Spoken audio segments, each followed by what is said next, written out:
How do echoes form? In daily life, you may have seen the reflection of light. In the same way, sound waves are also reflected, but they are not seen. An echo is a sound caused by the reflection of sound waves from a surface back to the listener.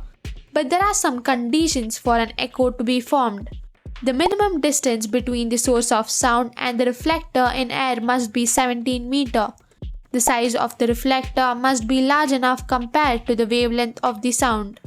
The time gap between the original sound and its echo should not be less than 0.1 second, as the human ear cannot distinguish between the two sounds if the time gap is less than 0.1 second.